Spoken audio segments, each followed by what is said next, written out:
Greetings, fellow travelers, and welcome to the Way of the Showman, where, as always, we view the world through the lens of showmanship. I am Captain Frodo, and I will be your host and your guide along the way. And this is the first episode that's going live after I have finished my massive project on exploring the relationship between showmanship and play. I mean, for the longest time I was writing the document that became those 30 episodes, and I mean it started in February last year, so February 2024, and over that time we've released a whole bunch, 30 of the episodes about that, but also a whole bunch of episodes where Jay Gilligan questions me about these things. So if anything, this is although the topics are always sort of related to showmanship and really exploring what it is, trying to get to the deepest depths of what is this activity that we all love and care about so much, and what is the potential of it. To know that, to know where it goes in the future, I think it is important to know what it is today and what it really is, and to place it into a context that's greater than just rocking up somewhere, doing a show, getting some money and going home, like as you clearly know by now. But also what I've sort of been wondering, what is this? What is the 30 episodes that I've just done on play? And in a way it's kind of a deep dive into my mind, into my intellectual history and my curiosity and the topics and subjects that interests me. Because of course for as much as I am trying to show you what play is, it's also me coming to terms with beliefs that I have and trying to put them into a greater context. And I mean, as you know, I'm working intimately back and forth creatively with Jay Gilligan, and when he listens or reads the stuff that I am working on, he frequently likes it most when I am talking just out of myself. But I am, of course, intimately familiar with these things that come immediately from myself, and I go, I think this, I think that, and because of this happened in my life, and it's anecdotal.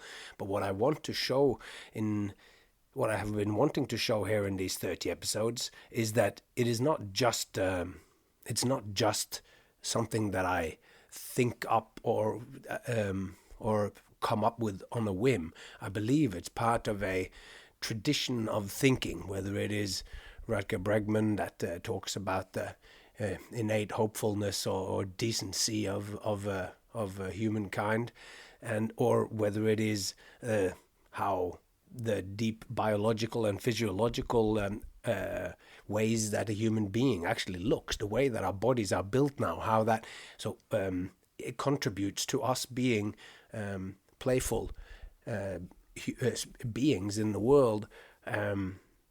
All of these things, it feels to me, gives a weight to being a performer, to being a showman, that I wished that I could have found in the past. I remember watching HBO's Carnivale when that came out, and that show really just hit me with its sort of two-pronged storyline of religion when religion goes bad, but also like the nature of what religion is, and of course everything being the protagonists being in a carnival, and I loved that so much. I had this major falling out with my girlfriend at the time, because at the time with we didn't have streaming when that came out first. So I didn't know where to get the episodes, and we were out at meeting someone, and I had to step away and watch the TV like I'm some sort of it's a Rain Man that can't get along without watching their favorite TV show.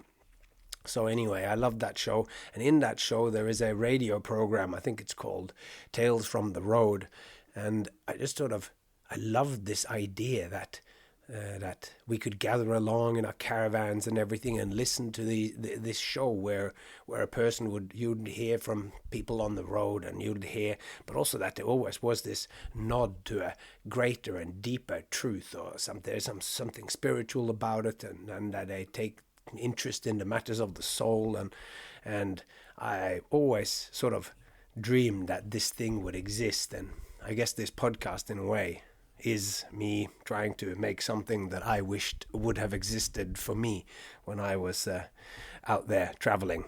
I still am, and now this exists. So we are going back now into not having me just ramble at you. We're having conversations with people coming up next. We have Antje Pode, which is an incredible artist that I've listened to the episode recently or the interviews, so we basically explain who she is and what she does very clearly in the episode. But she grew up in East Germany and joined the East German, the governmental circus school, and we get to hear all about that and the coming down of the wall and all these incredible things, all through the view of showmanship, through the view of people who are out touring on trains and whatever when these major political events happened.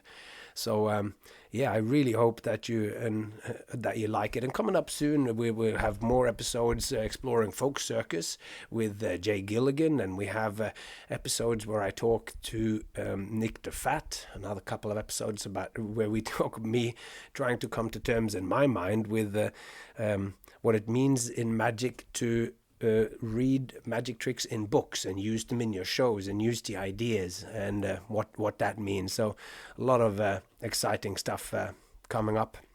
But now, without further any ado, as they say, let's just jump in to meet the wonderful Antje Pode.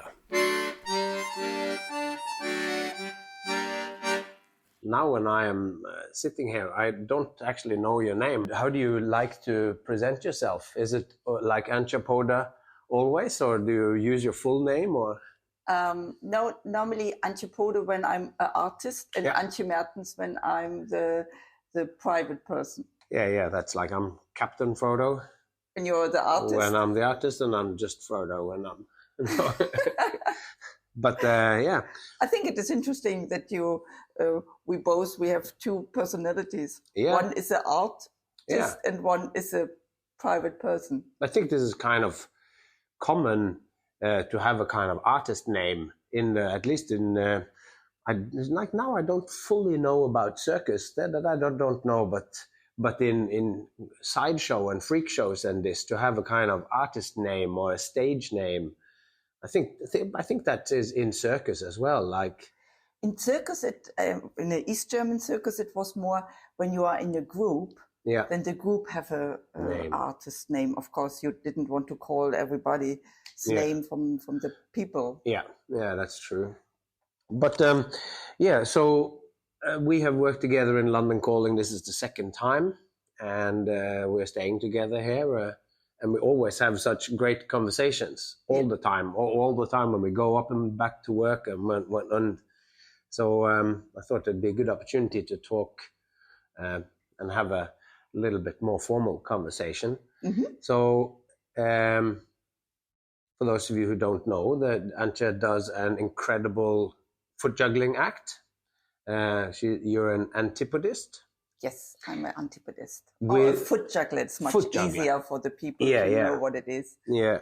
So, and you are now doing in London Calling, you're kind of doing the act which sets it up, and it has character, and it sets up this idea that we're on a journey through London, and you're juggling suitcases with your legs. Yes. And it's on an extremely high skill level, and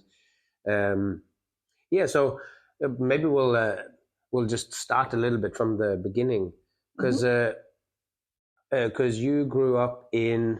I grew up in East Germany, and I did a circus school in East Berlin. I mean, it was really before the wall fell down, and I studied 4 years in this circus school, and afterwards I went to the East German government circus.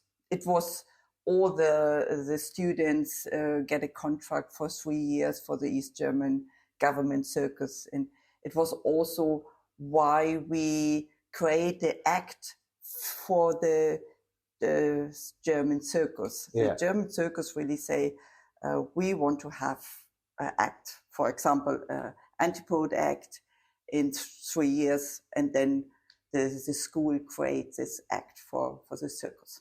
Wow.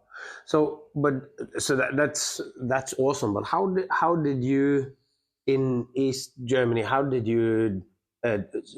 What made you fall in love with circus so that you decided you wanted to go and do it? Oh, when I was a child, I was a gymnast. Yeah. When I start with the gymnastic when I was 6 years old, it was in East Germany. It was very often that the people from the sport club, they going to the schools and they pick up all the small girls to ask them, would you like to do gymnastic? And in this time I loved it, and I did 4 years gymnastic, and it was really East Germany looked up for all the children to start very early, that after 4 years at home they go to the special sports school, and then they create the Olympics candidate very, very early. Wow. And then in my town, we after the gymnastic, we had a club. We call it, it was in German Arbeitervarieté, Varieté for workers. Yeah. And when I was 11, I went to this club, and in this club I already did like a little bit like not flying trapeze. We had a trampoline and this kind of where somebody catch you and bring you back in the trampoline, and I did my first shows with this in this working varieté, and sometimes they invite teachers from the circus school for a workshop. Mm-hmm. And then this was a small step to say, oh, I want to go to the circus school. But you had seen circus as well? Did you go to see circuses? In East Germany, every year one of the big German circus came in my town. And in East Germany, I think everybody went to the circus. The circus was full, and it was a circus tent for 2,500 people, and every show was sold out. Wow. It was not very expensive. I think you pay 3 German mark in this time for not so good seat, and maybe 8 for the very great seats. It was cheap for the people, but this was also the point, I think, wasn't it? I don't know so much about it, but it was supposed to be like for everybody, for the working class, so that you, even when you do a small job somewhere, you should be able to have the right to go and see. Yeah. I think it was in East Germany already, culture was not expensive. Yeah. Also to go in a museum, and the government, they really support the East German circus with a lot of money, I think so. Yeah, because the whole circus was run by the state. Yes, as well. Exactly. So I guess that means, I guess when it's run by the state, it also means that the material, everything that was done in the act, was somehow needed to be okay with the party as well. Did you ever? No, it was not. Nobody was really. Nobody cared. Watching what we are doing. No. We was free what we are do. Maybe, of course, I don't use words. When you use words, I think it changed more. Yeah. But just for the acrobats, it was, you couldn't be so much with your acrobatic against the system. It is very complicated, I think. It's difficult to... and not in this time when the circus don't do create a story or something like this. In this time, I mean, we're talking about the 80s, 1980s. Yeah. So when the people came to the Arbeiter variety or the workers variety or whatever, and did they ask you, or did you ask them then if you could be in the circus school, or after? So you'd done the first sort of workshop with those first Yes. workshops. No, I went to the. I have to make 2 tests for the circus school. It was yes. They invite the people or the children every month. You can do a test, and then the best of this group have to come to the next. It's like an audition. Yeah. And often they was looking for 20 children for each year, and they testing maybe 500, and the most 500. Yeah, they had it in a newspaper. Would you like to be an artist? Then came to the artist school, and we have. Do you say tests? Yeah, like actually, they call it audition, don't they? Maybe, but audition, I think, is just a fancy word for a kind of test or whatever. But I think for a school you don't call it audition. Audition, it's more for a project. I don't know. No. It's also the actor. All the actors goes in. Are you going to be in this play? Then you go to an audition. Yeah. So, but anyway, they do the test. And what kind of testing did they do there? Oh, it was not so complicated. They really looked up how good you have to juggling a little bit, and you have to do some pull-ups and a little bit ballet, and they looked a little bit how is your flexibility. But then it was not so difficult, the test. No. But for the girls, I have to say the most girls came from the gymnastic. Yeah. And then they just it was not so specific. No. But that's also kind of interesting. So how many people did when you started the circus school? How many people was in the class? Or 22 in the class. And the first year you did everything. But there's only 22 people. There was not. No, we had 4 classes. Okay. So it was. You study 4 years. The school was 4 years, and you had 4 classes. Yeah. It was a very, very small school. But 4 classes, so there was less than 100 students in each year. Yeah. But that's still a lot. I don't know how many people are in the school in Rotterdam or the school in Stockholm. It's not 100 students. Yeah, but if you're thinking about in the East German circus, we worked in big groups. I mean, it was we never had a solo act.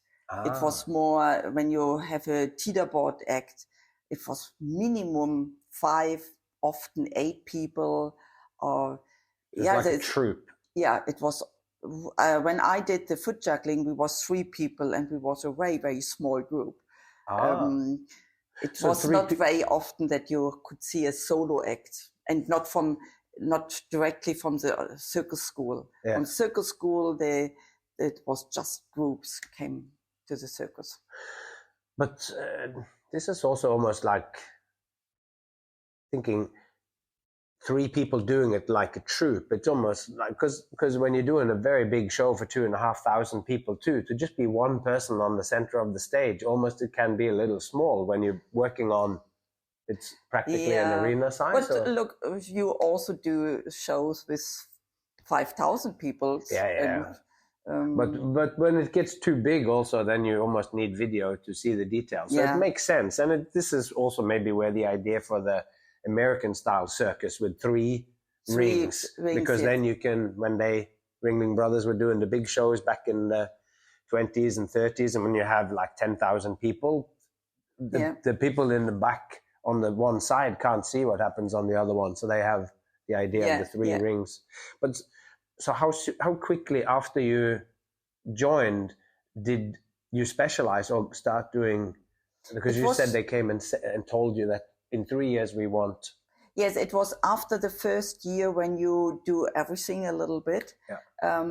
Then the school choose the people. What they choose me to do foot juggling. It was not really special. You didn't like that? That was not your favorite? No, it was not my favorite. I was thinking, what is this? Antje Pode. I have no idea what I have to do. Yeah. It was really, I prefer to do something spectacular, and then they say, no, lying on your back and juggling some stuff with your feet. And Yeah. okay.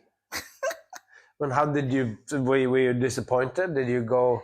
Because I was disappointed in the beginning, and then I was very happy because my other two colleagues, they was really nice, and they was good friends, and it is already if the school put the act together, it doesn't care about your friends with him, or they just looked up who can do this, and very often a big group, maybe they worked 2 years in a circus, and then they split because they didn't like each other or they have other interests.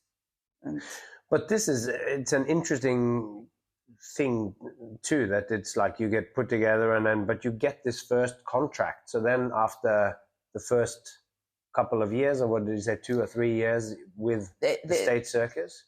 Yeah, but of course in East Germany you never lose your job normally. Yeah. You stay in the circus, in the government circus. They never kick you out. Also, if you are not working in a manege anymore, they will find another job for you. Or it was also, if you really, for example, had an accident and you can't work anymore, then the government pay for 3 or 4 years that you can learn as a professional. It was really safe. And we was not freelancer. We had a contract with a circus, and they pay us every month.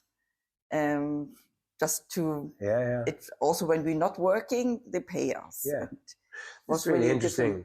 Was there privately owned circuses?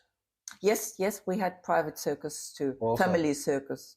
Yeah, for circuses which had maybe existed before the exactly wall was put up. Yeah, exactly. And this circus, it was not fair, I have to say, because when the 3 government circus from Germany, it was Busch, Eros, and Berolina. One was all the time in Germany, one was most time in Czechoslovakia, and one was most time in Russian. But this one in Germany, because it was the biggest one, when they say we want to go to Dresden or we want to go to other city, they could be there first, and the private circus have to become second. Yeah, it was not fair, not really fair. But often there's a circus, he was just in the north or just in the south, the government circus, and then the private circus tries to go to the opposite end or whatever. Exactly, yes. But it's always like this, isn't it? Everyone is equal, but this one is more equal. This one is more, everyone is the same, but we go first. Yeah. I guess that's the case. But it's hard to kind of picture, like, when did the wall get put up? Did this happen when you were... No, I wasn't born when the... When did the wall go up? It was 1960. 1960, yeah, 1960. Yeah. But so you grew up with just... I grew up with a wall. Yeah, this was just the reality. It was when I came to Berlin to the circus school, it was normal that you had a street and you couldn't walk further because there was a wall. Just on the street from one house to the next house, there was a wall. Yeah. And on the other side, there was this kind of area where the border, like no man's land. Yes. Yeah. And on the other side, the street was still there because nobody breaks so they the just street. tear down one building or something where the wall was, and then there was just how big of a gap, like 100 meters or maybe no, I think maybe longer. Less, and I think in Berlin, really, I don't know it exactly. That's okay. We can just speak from the emotions and don't have to be. And it was very funny after the wall fell down and they break the wall down. And then I realized, oh, look, the street is on the other side still there. Yeah. Because it was the city first for a long time. And then they decide to put the wall up. And exactly. But so you come in. Here comes the housekeeping. Yeah, housekeeping. Well, they just have to come in and then... Yeah. Okay, let's maybe pause this. Hello. So before we were rudely interrupted by the servants in our mansion here where we live, we were talking about just the wall and how when the wall came down, you realize, oh, there's a street here. Yes, exactly. Yeah. But in this moment, though, like, because you said wall went up in 1960, so you weren't there, but like, so was it your parents' generation then that it went up when they were Yes, young? Of course. My parents, they, my mother, she came from Poland. I mean, it was a time when a part of Poland was German. Yeah. And after the war, she moved to Germany, but she grew up in the area what is Poland now. And of course, it is my mother. She's born 1929.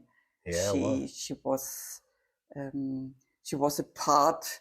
The first 17 years when she grew up, she was in Poland, and then the next time she grew up she lived in East Germany, and the last part of her life was in the whole United Germany. Yeah. Yes. Huh. But how was that then when they, because before the wall came up, it was still East Germany, but they didn't have the wall. And could people go between? The people could go between, but it was so many people moved from East Germany to West Germany that then I think they start first to pull up the wall on a countryside, like outside of town. And you could still move in Berlin, you still could move from one side to the other side. But in 1960, then they stopped, and then they really built up in the night. They built up the wall. Like wire fence first and then build the wall along the way something? And it was really from one day to the other day. Wow. The people couldn't go anymore to the family also. Huh? Yeah. Because actually in Berlin, of course you had family in the other part of the city. Yeah. And then you couldn't see them anymore. Yeah, or even that you have other people in other towns in Germany. And if you were lucky or whatever, those people just happened to live on the south side of the wall. Yeah. Or on one side of the wall. Yeah, west side. West side or east side, whatever. Yeah. But if you lived on one side and they just happened to live in a town somewhere in the east, then you could either go or not go. Yeah, exactly. Right. Yeah, it is why I think the people already realized the time will coming when the wall, when the border will be closed. And then in 1956 till 1960, a lot of people moved to the West German side. Yeah. And because what's interesting in this special time or this special place of like Soviet Union or whatever is the role of the circus. And this was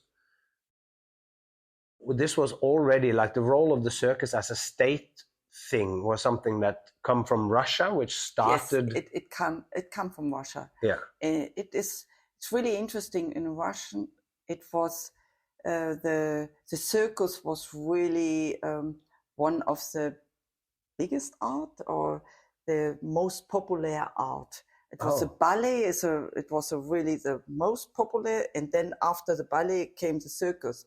And in Russian, they really have theater just for circus.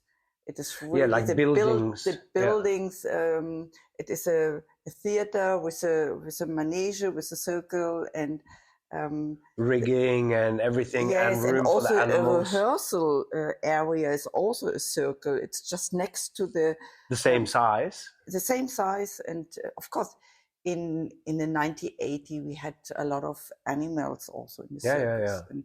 And, so they have the stables and the places for the animals to be. Yes. And, so when you guys worked, then did you have all the animals like lions and so both the wild animals like lions and tigers and also yes, bears? We are talking about the 18th. I think in this time it is the same like Ringling Brothers had the elephants, the tigers, and yes, we had three East German circus. Every circus had a tiger, lions, or some cats. Cat act, They all had a elephant act. They all have horses, of course. But bears, there's a tradition for bears in the Russian circuses too, because the bear is also connected kind of to the image of Russia and everything. Yes, but for example, the brown bears, they are not in a cage. No, they are just on a string or wire, like a leash. On a leash, yes. It is very interesting. In East Germany, we had a polar bear act, but the polar bear act was in a cage. But the brown bears, they are really just on a... That's amazing. I got questions about both of those. I mean, what is it with the brown bear then, that they are more under control? Are they more tame, in quotation marks, or like that they have more control over them? I'm not the right person to ask, but I don't know exactly, but I'm sure you can hold a bear maybe easier. I don't know. Yeah. But I just know it. I know from my friend Menno that we spoke about, Menno van Dijk, who has an extraordinary, huge collection of circus on video, and he has all sorts of circus, but he has lots of traditional circus, because this is, of course, most of it that was been on TV. And when I was working with Circus Nemo, we had these sort of circus nights where we would, after the show, me and him would sit and watch circus videos all night. Oh. And he would sort of, then we would just put together, I would ask, do you have something like this? And then he thinks, I'm just thinking about this act for you. And so these most crazy things. But at least on one of those nights, we started to look at the animal acts. Mm-hmm. And some of these acts are incredible. Like there was a teeterboard kind of troupe, which also had a bear in it. Oh, really? Where the guys were doing it, and this bear was not on a leash. He was running around always on two legs like a person, and standing with the others, and he would both help to jump on the thing and shoot the other person off, like being the base, but also the bear would stand there and jump on the teeterboard. And it's like, and one where they're driving a motorbike, also not on a leash, of course, where it comes in and it gets on like a thing. Yes, and when they do something, they was not on a leash. Yeah. They just, I worked in Russian with a bear act, and this guy, he let the bear in the manege first, and they just running in the manege, and he was still backstage. Outside. And I was really surprised about this, that he trusts the bear so much that they will not attack the people. Yeah. I mean, I've never seen it like that, but I saw a Cirque du Verre in Paris 1 year, maybe this was in 2009 or something, and they had lions, and it's like you don't see this so much anymore, but then it's like it is an incredible feeling for to sit in the audience when they just have this net. It's like a cage. Yes, now or whatever. It's often in the past net, it was the cage, but now like it was a kind of net or whatever, and you just it's scary. Yeah, like this. You're thinking it is not so big, the net. Yeah, and this is an interesting thing, which is like, as much as it's really really good to take care of the animals. I mean, I've been a vegetarian for 33 years because of animal rights. So it's not that, but to look at it just as a cultural phenomenon, which happened as well, and which is still going on now, but not so often. But then when I sat there and watched it, this is from the audience point of view, you're so close. You're so close, and it feels like you can, and the smell, like they open up and they come out, and you sense this strong predator smell. It is scary. So when you guys were doing the circus in the buildings and stuff, were the animals, were they coming in? Like, how was that? In the buildings, when I think I can't remember that we had tigers or elephants. We had bear in Russian. Do you mean? For instance, because it was just in Russian in the buildings. We had horses, but it was more this kind of we call it chikiten. The people jumping up and down from the horses and climbing around. This. We had this kind of act, and we have some bears, but it was no tigers or other things. Not elephants. It was more in East Germany in a government circus. We had those kinds of animals. We was very close to the animals. Actually, when you're waiting for your to go on stage or in a manege, you was very close to the animals. Sometimes you have to push the elephant that he let you pass. Give me room I need to run. Yes. I need to run and do my act. It's time for the Antje Pode. Yes, exactly. That's it's amazing. I never worked with elephants or bears or so. I worked with a zebra and with geese and sea lion. Yeah. The sea lions is also very, very interesting, and I think they really enjoy to do it sometimes. Yeah. I mean, I work like together. Dogs. I think I have no problems when dogs on stage because they are really, they like to do it, and I think it is very, very, very healthy for animals like this to do something. I think so too, and to say, we can't do dogs, and to a certain extent also horses. With people are using horses for all kinds of other things or whatever, but of course sport. But this also is people look.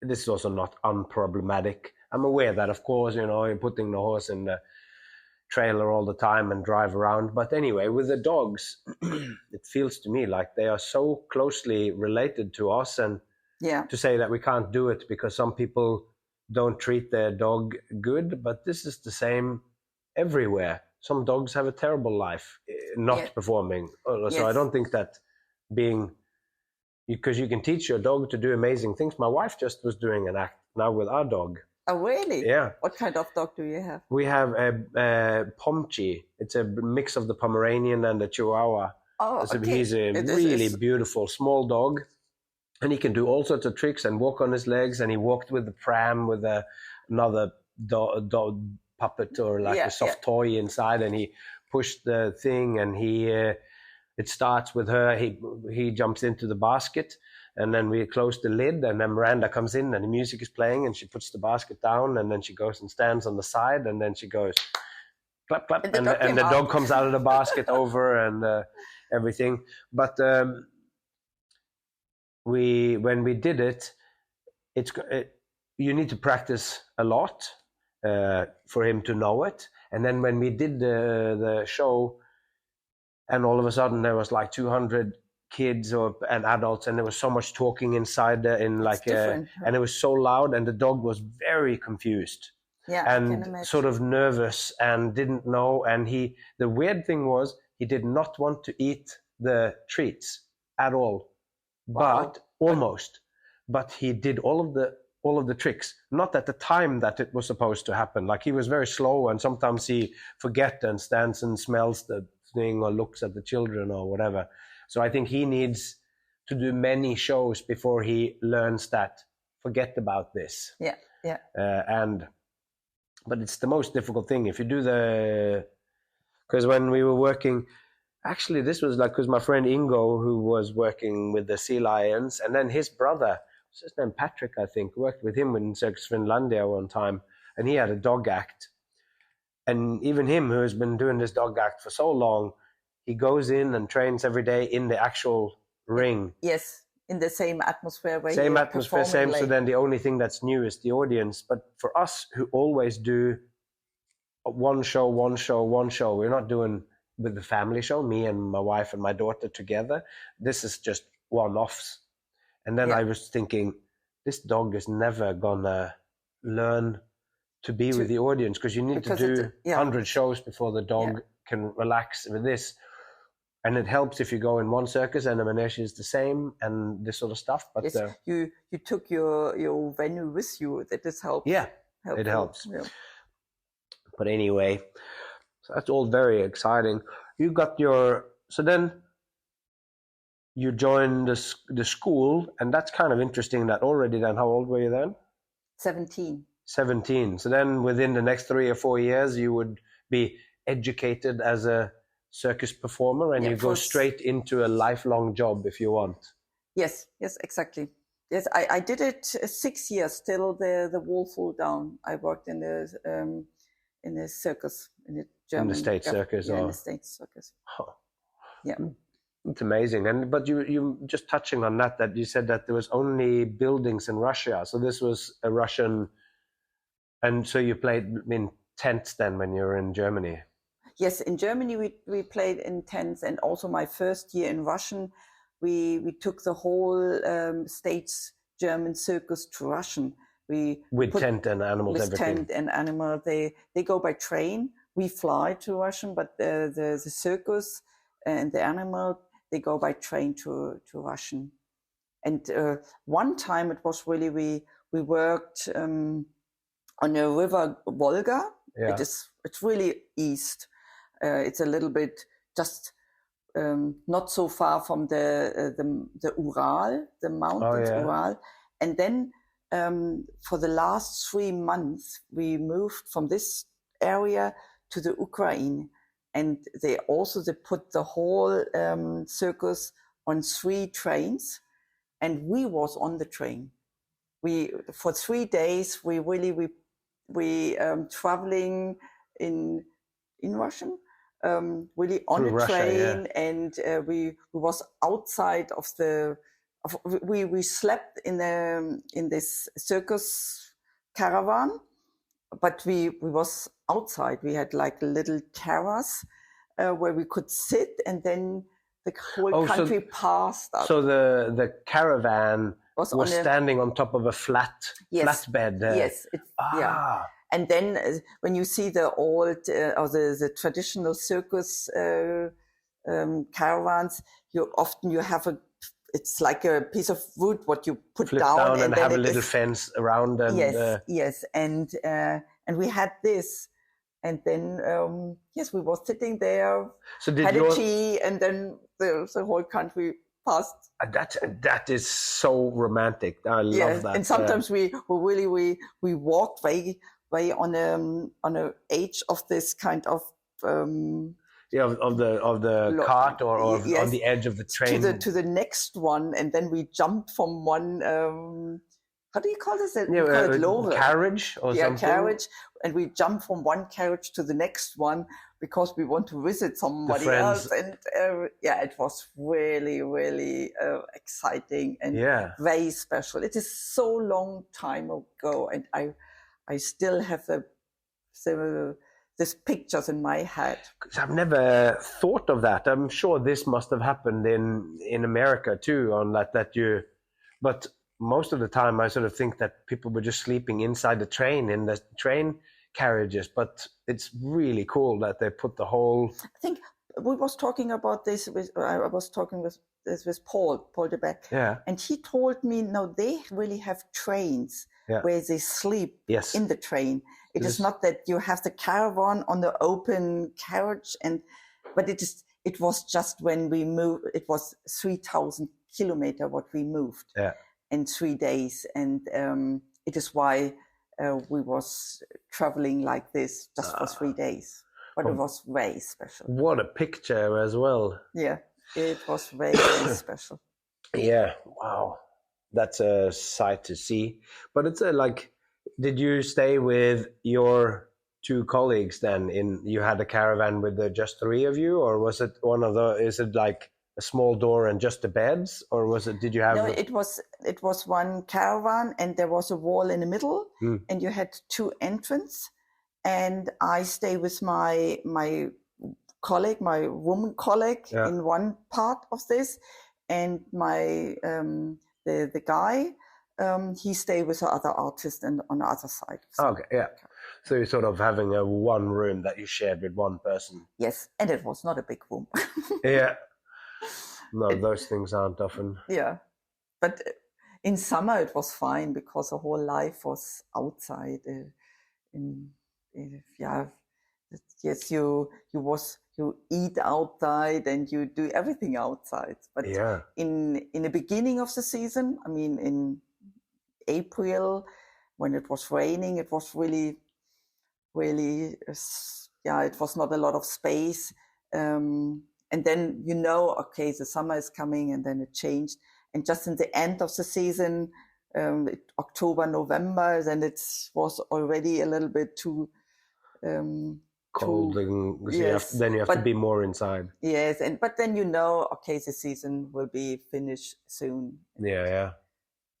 But what was it like then when you got to so you on this train and you got off the train and how did they get everything off? Did they use the elephants like we see in the movies or so to use the elephants to take your wagons off the train, or?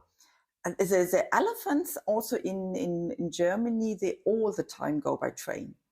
And it was when the circus arrived, the elephants sometimes they arrived on the same day or a day later, and they walked all the time from the train station to the circus area.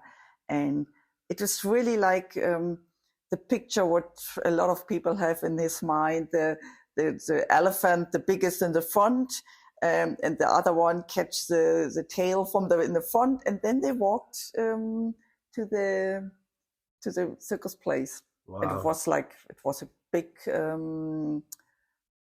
how do you say it, promotion. Yeah. The people they could see the elephant, and then they know the circus is in town. Arrived. So great.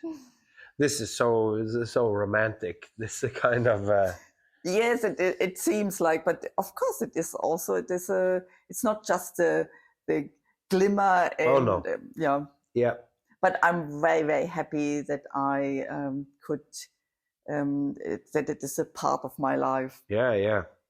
No, I remember from the little that I've done, it's like we've done 3 kind of 5-month seasons with a touring show like that, and I remember sitting inside my caravan and looking out when we have just done the move from one place. So you drive for a few hours and you park your caravan, you put it up or whatever. And then I'm sitting looking out the window at the workers who are building the tent. Yeah. And it was like also in early April maybe late April, because I think we start in the middle of April. And we've gone to a town and it's actually like sleet, not full snow that stays, but it's this cold. Yeah. And the guys are out lifting the metal and everything. And I was thinking, I'm glad that I played my cards to be an artist and can sit in here. Yeah, exactly. Because it's already just putting the water connecting to the thing, and everything is cold and wet, and you just get so cold, and then you see these guys all night, king, putting in the this tent kind and of building sound up. when they put the anchor. Yeah. I still have the sound in my ear, the bing, bing, bing. Well, this bing. only happened really for us. It only really happened with, I think, when they put the main king poles, they put this, because when they do all the way around, when they put 2 rows of the things, they use a kind of machine. Yes. We had. So you lose this king. Do you know?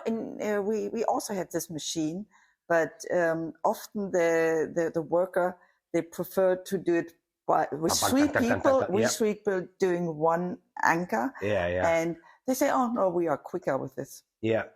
And sometimes it was also to show, look, we can do it. Yeah, yeah, but it is really cool. Because the guys that we worked with, I think they were, a lot of them were from Poland, I think.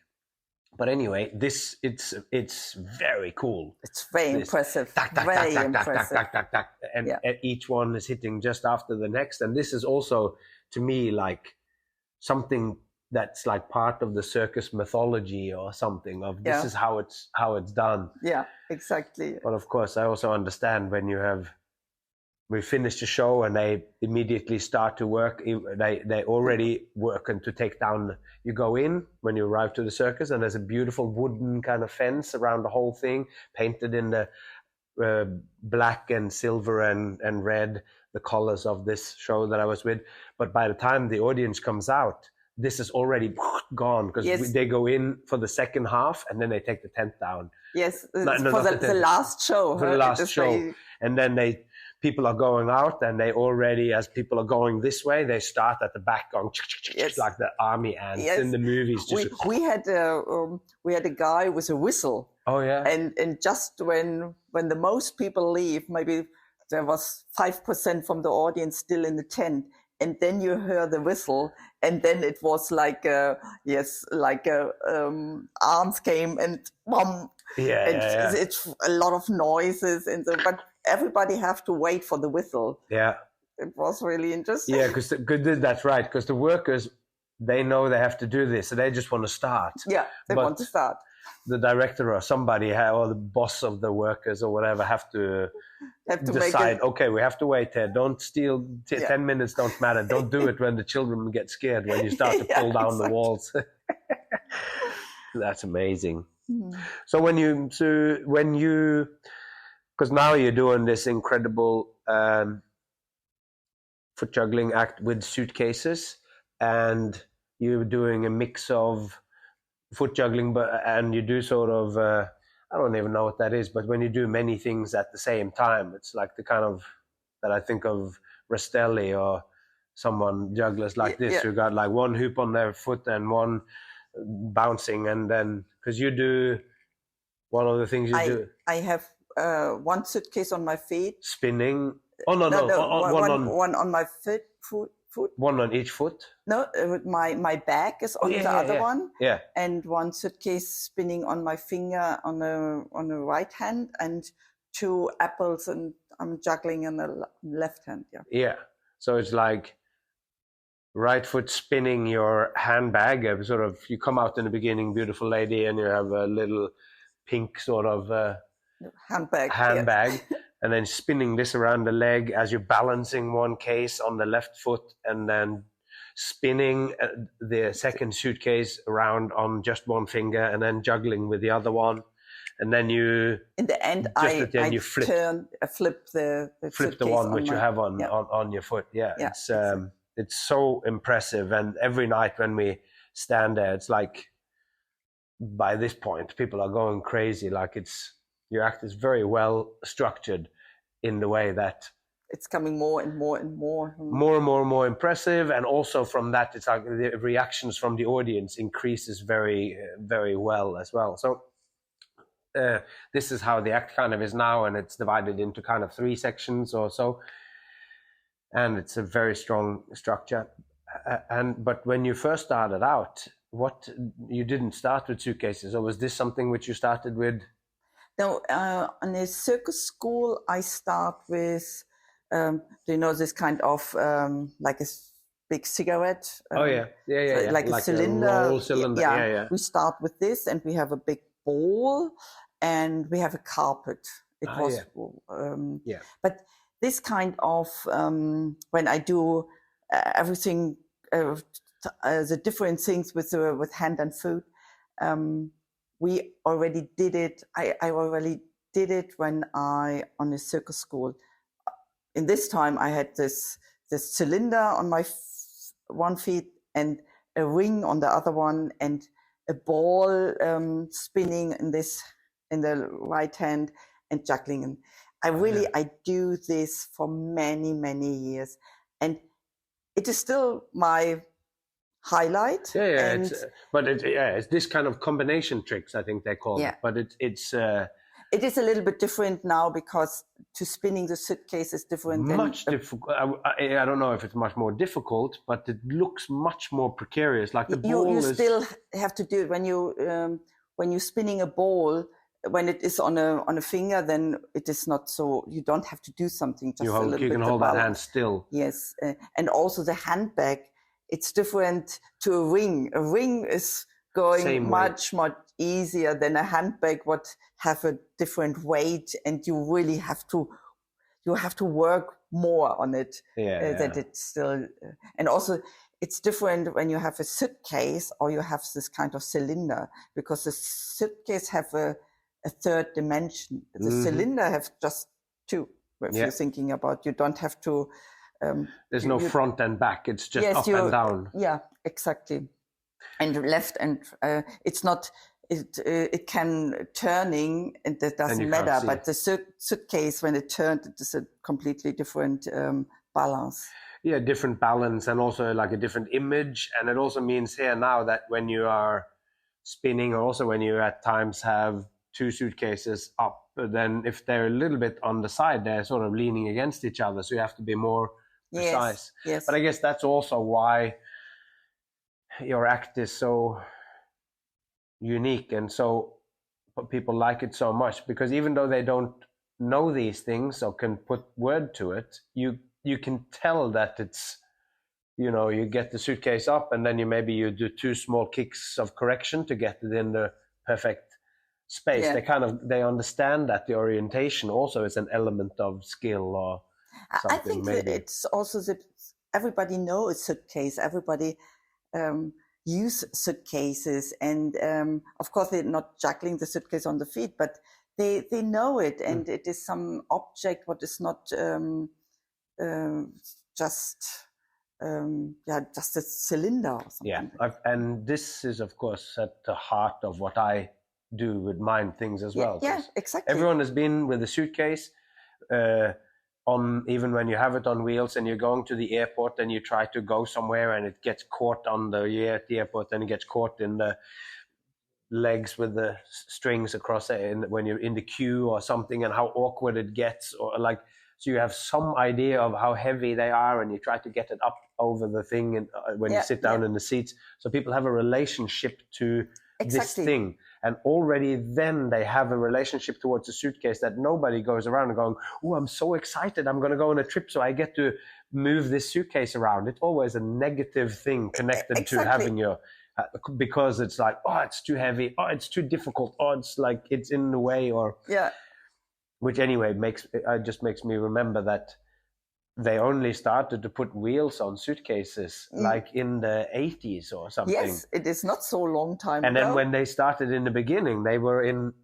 just in one corner, it's flat with a stick to hold it. Yeah, and I was thinking, who thought that this would be a good idea, just to have a thin stick? Because I remember when I had that, it was good because you could take some of the weight off, but it was very difficult because you had to squeeze the stick so hard so it didn't tip over. And then finally someone went, let's put them in this end and roll. But anyway, it's funny when we look back, and the first wheels that they find in history was on toys. Really? Yeah, on these little horses and things that you could pull for children. And this apparently existed for a long time. But for the suitcase, it is not. Yeah, or for the car, or to roll things. It's like before, like it took still a long time before the wheel became a normal thing. Anyway, this people can fact check this later if they want to. But sometimes it's not so easy to get these ideas. But the point being, people have a relationship to the suitcase, and this is also with me. Squeezing through two tennis rackets, or like a coat hanger, like when I first started in 1998 or whatever, when I started going through things like this, instead of using a metal ring, which you sometimes see, that contortionists have rings or whatever, or a small hula hoop looking thing that you go through or whatever. But for me, the fact that the manipulation happened with an object which you somehow know. Yes. And also in my second act that I do in the show, where I have the cans. I love it. It's the bin for the garbage. It's another small thing, and it's a paint tin, and this sort of. So you sort of go, they are real things, not. It's not abstract. Yeah. No, it's concrete. And I think that's really interesting, and what makes your act kind of also, it's so. Yeah, I really love it when somebody use normal objects to do something. Even for the juggling with hats and stuff, I was fascinated with that also, even from when I was a child. Like, there's something very cool about using an object that you forget to look at. Yeah. Like I can do even with, I have a pork pie kind of hat, flat thing. It's not particularly good for juggling. It's too light and it is not round. And so, but you have to make a compromise when you use something like this, because it is not in the balance like the club. The club is really, it is not a high take, but somebody really thinking about where it's the spinning moment and the center of gravity. Yes, but when you use something else, you have to find your only way how you can manipulate it. That's right. And you find the spin of it. Like I need to find where there's a little tag, which is the back, and I need to have my middle finger on this one.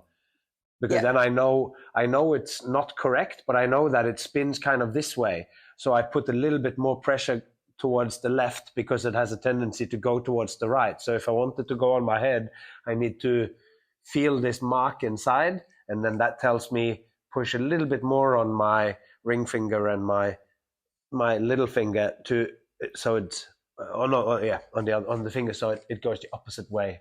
Anyway, it's kind of, and you get the same problems that you're talking about with the three-dimensionality of the suitcase. Instead of a cylinder, when you have the juggling club, you just have to worry about the rotation, but never about the placement of the object. Yes, and also the suitcase, there is a little gap, but where the lid coming down, it is not flat everything, or like you have the handle. Yes, and you have the locked, and actually for the handle, you really have to know when it's the handle really on this side where maybe you want to put your foot. And also when I after some years I have to change the suitcase, and many years ago I bought really 10 suitcases, the same brand and everything, and it looks really similar, but it is not the same. And and it is the suitcase from leather, and leather is a little bit more bending on this side, and I need 3 weeks to bring a new suitcase in, and there is a time when I can't juggling the old one and I can't juggling the new one. But they are really it's the same brand, it's the same size, it's the same weight, but the material is a little bit different. And my feet really have to learn this 3 millimeter more this and 3 millimeter more this. It is. I was the first time when I changed the suitcase, I was shocked. I didn't realize that it is so fine. So fine. Finely tuned. That is kind of surprising to me as well. But it's amazing. But also I think it's because your number is already at a very high level. So the tricks and combination tricks and that you do, and the expectation that you have to how tightly it's going to be fit with the music and everything too. You don't accept that it's going to fall down 2 times or whatever. Yes, it is with the music so close that I really have to do the 8. I throw it 8 times in this direction and 8 times in this direction. And when I just do it 6 times, because then I'm struggling, then it is not on the music anymore, and then I'm not really happy with it. So I think it's like one thing is that it's more difficult, but maybe what can we call it, a lesser artist or somebody who is going, it'll be okay, the audience don't notice, which is in one way maybe true, but it also is a testament to your professionality that, okay, I have to retire this suitcase because it's broken or whatever. Yeah. And then you go, okay, but I need to do this in 3 weeks where I don't have work. Yes, exactly. It is for me. It's really I changed it in the pandemic. It was a good time to change the suitcase. Oh yeah. And this is also where you create the mannequin. Yeah. Yes. Yeah. So tell me about that, because you already had an act. How long had you performed the suitcase act? Yeah, the two, because it's sort of like two sections. Yeah.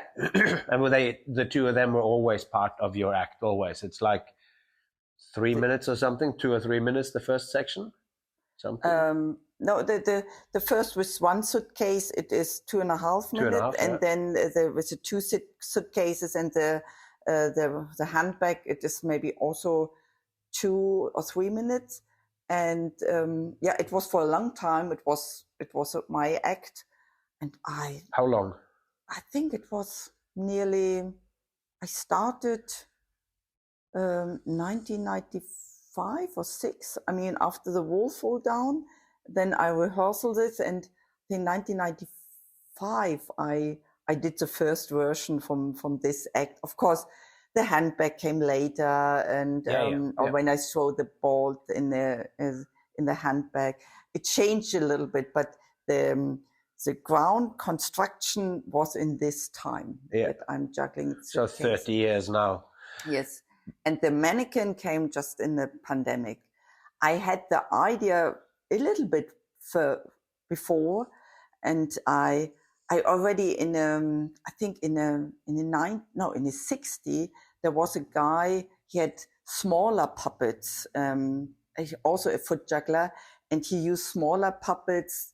There was like football players, and he had this puppet with he did it with a ball and one puppet, and I never saw it live because I just saw a video about this many years ago, and then I start maybe 2000. I had a puppet, but smaller one, and I started. But hard. So let's just paint the picture. Yes, it was just the normal. A mannequin from the shop, like that. This was really. It was a big puppet for children. Oh yeah. And But let's just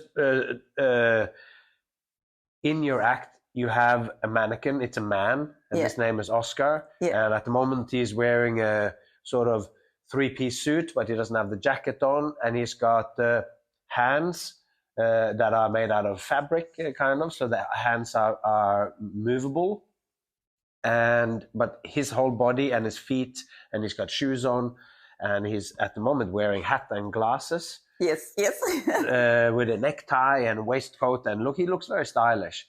And we roll him out, and then you grab him, and it's always it's the last of the 3 things that happen, or 3 sections. And when he comes out and you start to do it, it has so many beautiful kind of connotations to it that it's you kicking a man around is already kind of funny. Yeah. And also what happens to his arms, the way that the arms, which are soft, the way as you are spinning him the one way or the other or kicking him, it means his arms move, which really he became alive, huh? Yes. A little bit. Yes, and I think it is really that the people first, what is this?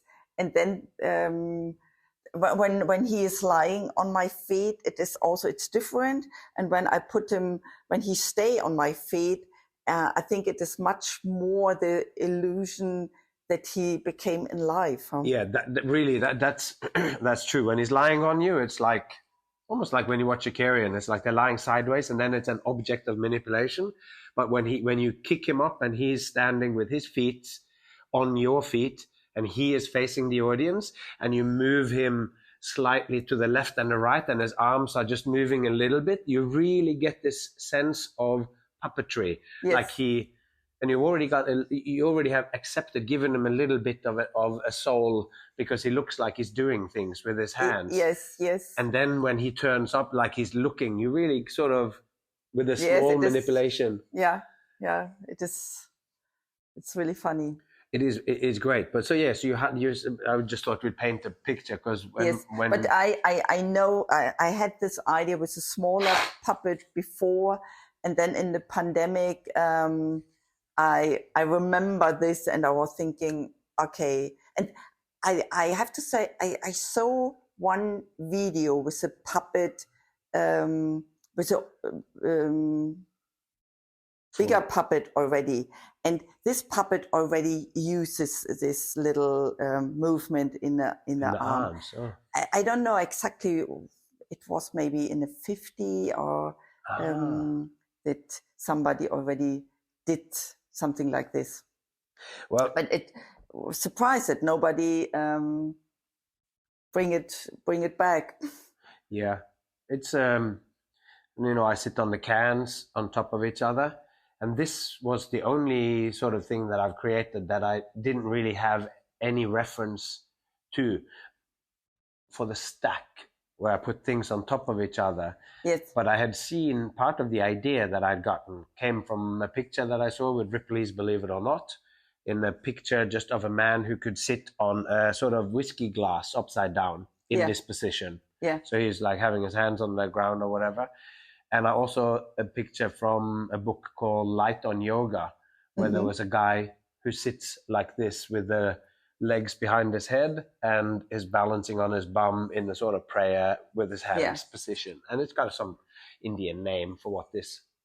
So it wasn't out of nowhere, but I had never seen anybody who did the stacking on top of each other. But then I did this guy called Niels Dunker, who is a juggler from Holland, and I had him on the podcast, and he sent me not so long ago a picture from 1935 or something of somebody doing what I am doing on a stack of maybe 5 or 6, which is the number that I have, cans standing on top of each other. But his cans are all the same size, like the small can that I use. He has 5 of those.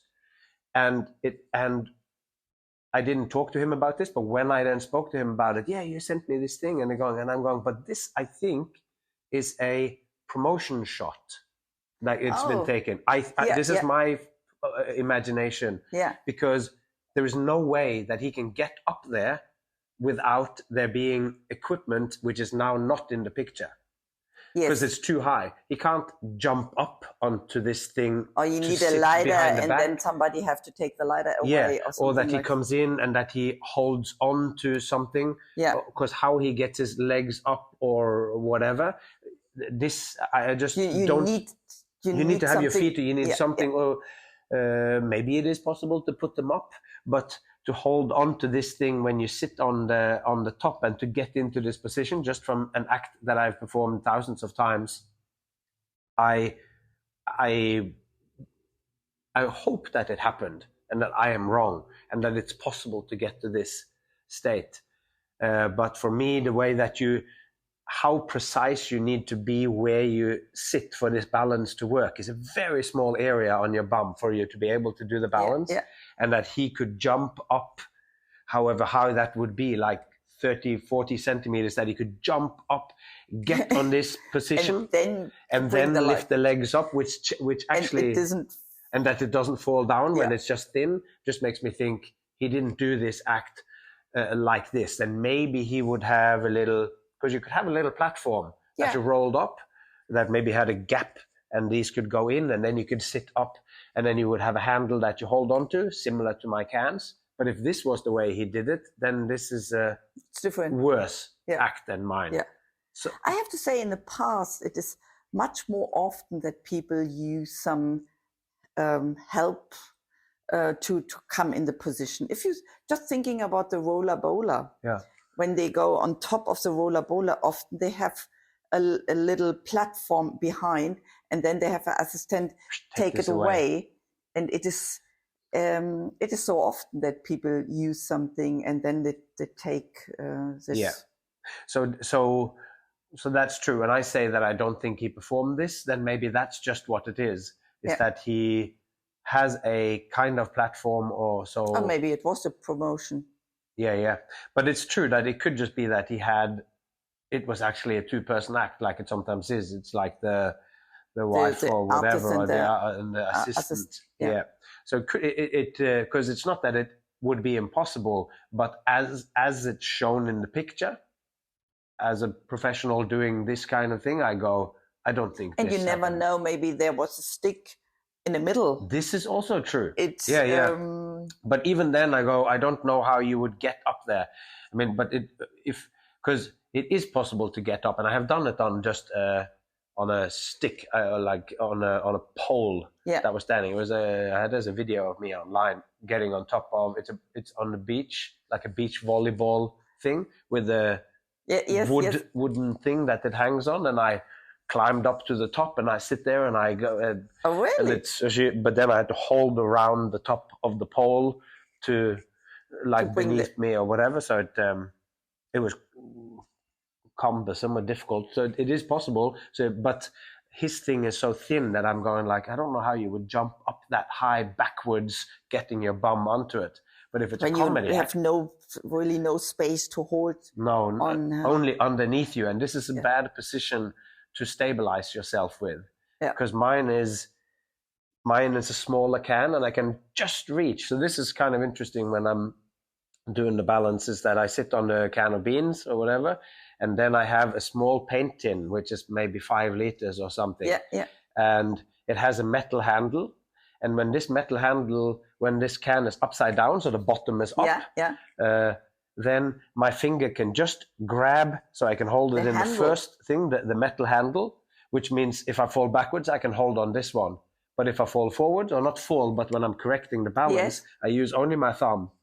So I have the thumb on the top of the can, and the other one is the two fingers is the handle. Interesting. And now I am 100% connected to this distance, because this is now a weird skill where it's only maybe 5 centimeters in front of me, but this is enough that when it's directly beneath me, it's very difficult to have the balance and secure myself. But just that it's 5 centimeters in the front, and then I can pull with my ring finger and middle finger and sort of push with my thumb if I'm tipping forward. But this is basically what I have to save it with, this distance. To correct the balance. Which comes like you from the suitcase. The suitcase dictates you certain ways that you have to behave.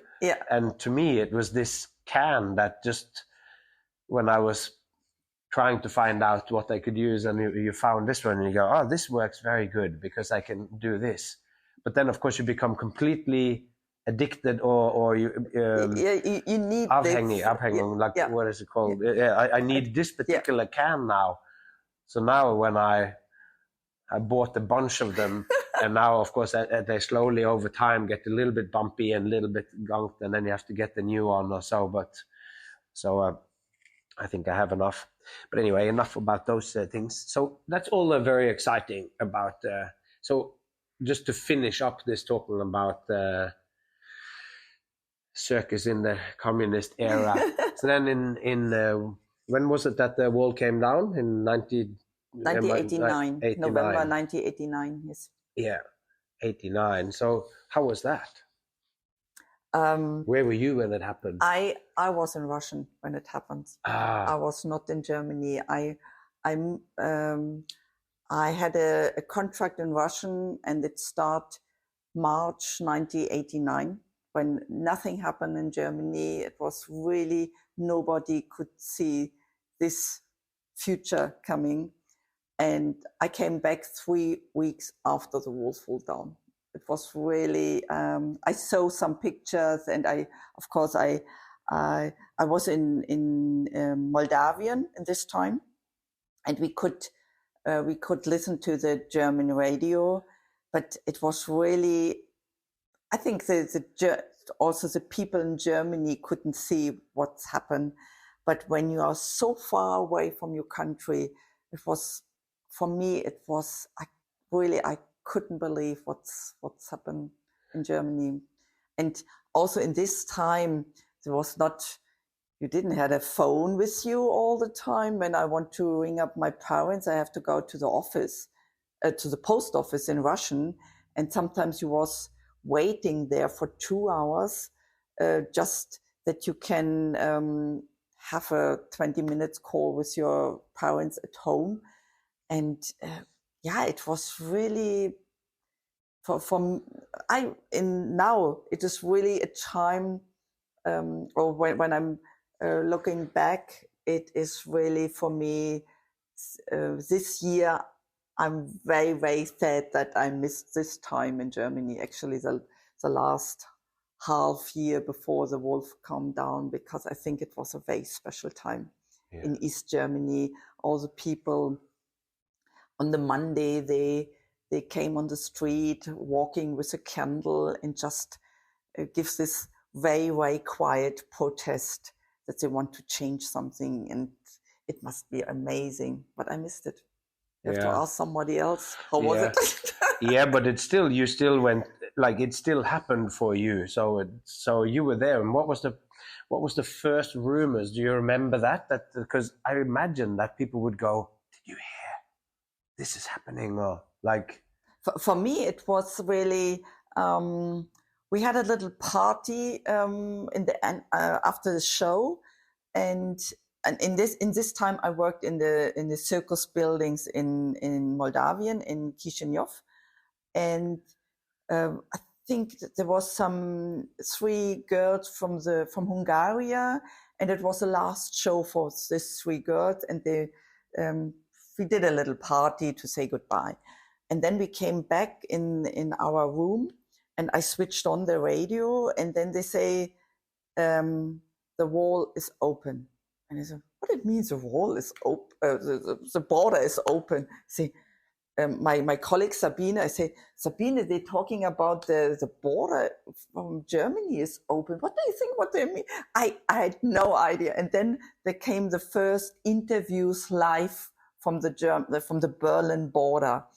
And the people, we can't believe, and we just want to go and take a look how it looks like in West Berlin. No, we're coming back, but we want to take a look. And say, what they are talking about? I don't understand it. And then I think it was just 20 minutes later, the Russian colleagues, other performers, they're knocking on our door and say, you have to come. They bring some pictures from Berlin. They opened the border, and then we walked to the Russian people because they had a TV, and we couldn't believe. We really couldn't believe. Wow! And then we know we will be there for the next 3 weeks. Oh yeah. Oh yeah. So I don't know anything about Moldavia. It's one of those countries that you don't hear so much about. Like. In this time, it was apart from the Russian Union. It was its own. Oh no, it was a part. It was like part of the Soviet Ukraine, Union. like Litauen. It was the Soviet Union in this time. Yeah. And Moldavian, it's a little country behind Ukraine. Okay. I mean, it is when you see now Ukraine, and it is between Ukraine and Romanian. Oh yeah. It is really just a small country. But in this time when I have been there, Moldavian already want to go out from the Soviet Union, and it was already a little protest there, and they closed the city. I mean, it was, I don't know, maybe it was often in Russian, but I just had it this time. They closed the city that you couldn't go in or out. And with the circus inside? Yeah. So you guys it was a circus building. It was an international program. It was not the German circus. But it was a special situation for the city. And they closed all the museum, they closed all the theater, but the circus still performed. And it was very, very special because we know in Germany the border is open, and we was in a city what they closed for nobody could go in, nobody could go out. but I don't know exactly why they did it. It was some protest or something. Yeah, or it was like a putsch. They really or like a coup. Yeah. Somebody tried to take over the power or something. Yeah. How interesting. But maybe also it was something which was in the time as well. If this was happening in Germany, I am sure if Moldavia already had some... It was a time when Gorbachev was in power, and he already had a much more open politic, and he was much closer to the West world, and he wanted to open the country. Without Gorbachev in East Germany, it will never happen that Germany came together, because they tried it already in 1957, but then Russians sent all the tanks, and they really, the East German people already get up and say, we want to change something, and then the tanks from Russian came and bring it down. Like in Prague was the same, in Czechoslovakia. It was in the 50s. A lot of countries try to get out of this system, but then was the military, and the Russian was so strong, and Gorbachev, he was very, very clear when he say, actually on the 7th of October 1989, Gorbachev came to Germany, to East Germany, and he really say something about when you came, I don't know in English, but he was very, very clear that he will not against it when the people... He was not going to send the army if you rebel. It's clear. Like... And it was also the reason why the people... So it's almost like he was giving you the sign saying, if you really don't want to go, we will not.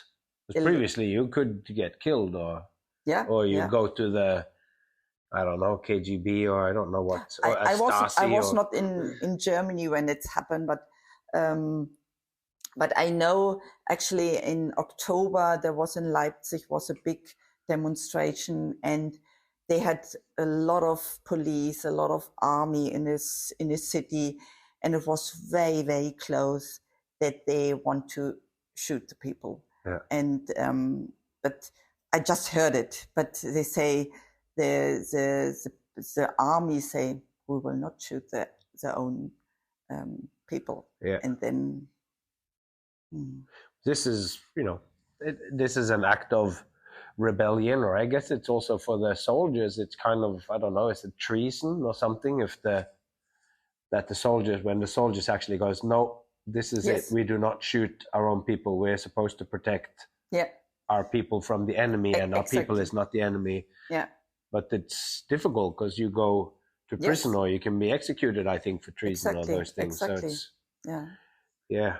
And it was nearly 1.5 months before the wall fell down. Yeah. But it was then the movement had started, kind of. Yeah. Like there was a crack in the dam. Yes. And it was already 6 months, the people in all the cities stand up or walked every Monday on the street, and very quiet and very without aggressive. And I think it was very, very special, this kind of change in Germany, because it was without what is it? Aggression, like it was a non-violent protest or so. Yeah. That's really interesting. Maybe we'll make a pause there and we'll... And we'll what? And we will what? Well, we will find out about what that is in the next exciting episode, where we continue this conversation with Antje Pode. And if you want to support the podcast, I urge you to click subscribe and have these episodes come down in your feed. That would be really, really awesome. Until next time, take care of yourself and those you love, and I hope to see you along the way.